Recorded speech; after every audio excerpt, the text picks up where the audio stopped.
болезнь менструация, имеет женское заболевание эндометриоз. 50% женщин с эндометриозом страдает бесплодием. Лично я использую самые древние методы лечения и плюс свое биохимическое знание, создано собственно авторский метод лечения.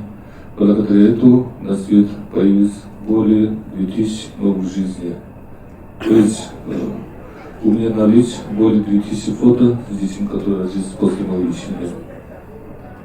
Конечно, каждый родивший не придет после родов.